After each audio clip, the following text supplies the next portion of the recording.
The story of the data mafia begins long before most people even realized they were being watched. In the early 2000s, as the internet became woven into everyday life, tech companies began to notice something extraordinary. Users were generating mountains of information: search terms, photos, clicks, messages, purchases, locations, without ever thinking twice about it. At first, this data seemed harmless, just digital exhaust. But soon, Silicon Valley discovered a shocking truth. Your identity was worth more than any physical commodity on Earth. Oil powered the 20th century, but data would power the 21st.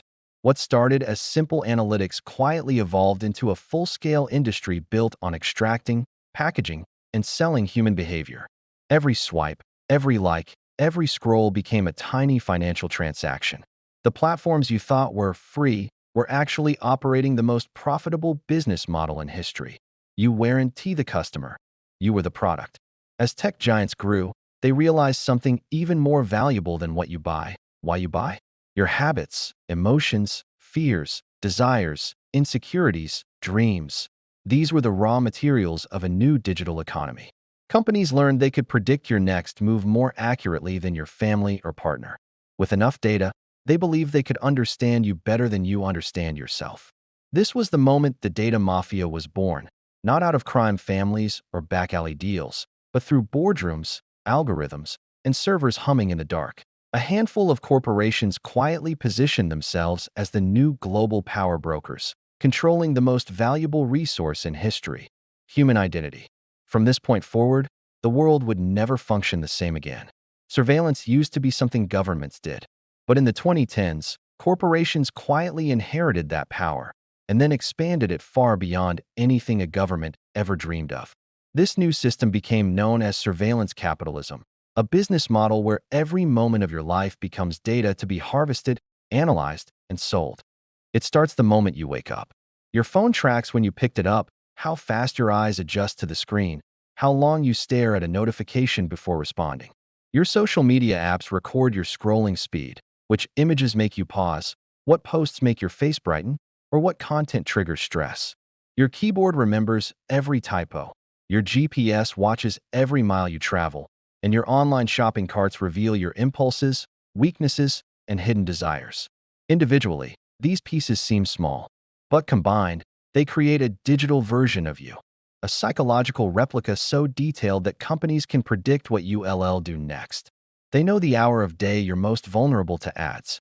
They know when you're lonely, bored, angry, sad, or hungry. They can forecast your relationships, future purchases, political leanings, even your mental health. And the scariest part? This system operates silently, invisibly, legally. You never signed a form agreeing to be analyzed at this level. You never knowingly gave permission for algorithms to map your emotional patterns or anticipate your life decisions. Yet your data flows into massive behavioral vaults, where machine learning systems refine your profile every second. This isn't just marketing anymore, it's behavioral prediction. And the better the prediction, the more valuable your identity becomes.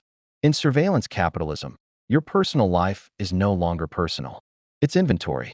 And the data mafia is getting rich by owning every digital shadow you create. You've probably never met a data broker. You've never spoken to them, emailed them, or knowingly interacted with them. But they know everything about you. Behind the public internet lies a massive, fragmented ecosystem called the data broker network, a shadow market where your identity is quietly bought, sold, dissected, and repackaged thousands of times. These companies operate without your consent, without transparency, and without accountability. They are the middlemen of the digital underworld, yet perfectly legal.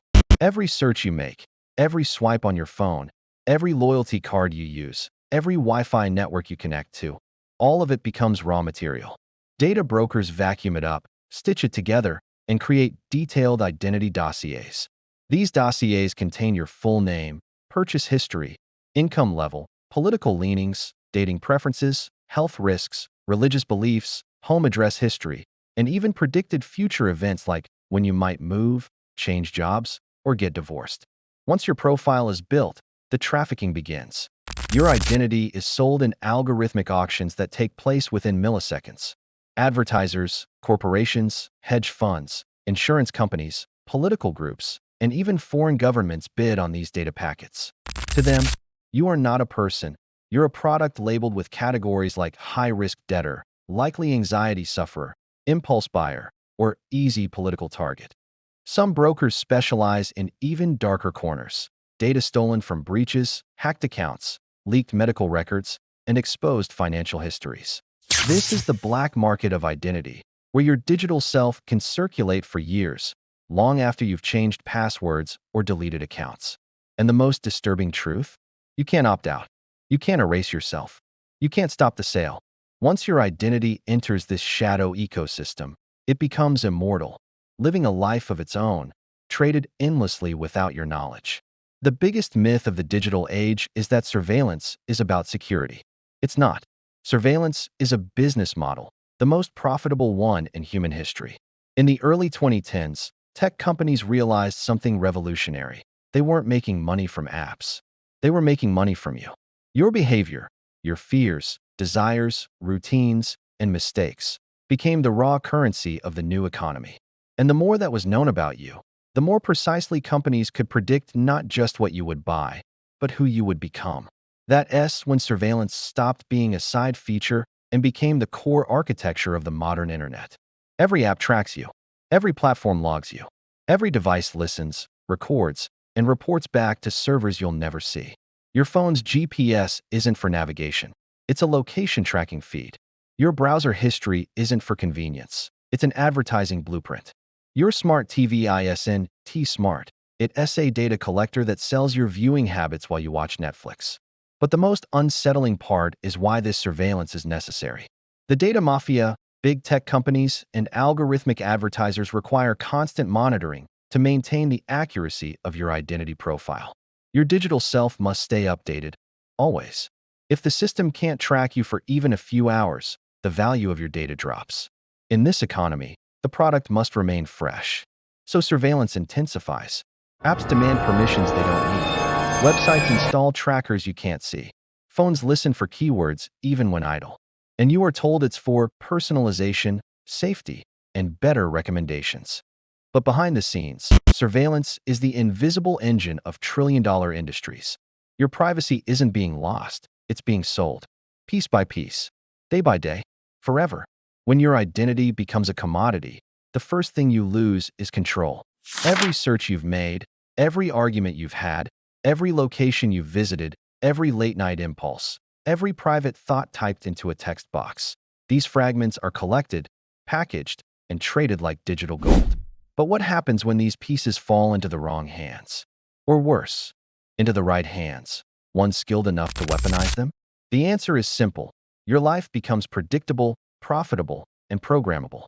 Insurance companies can quietly raise your rates because your browsing history suggests stress.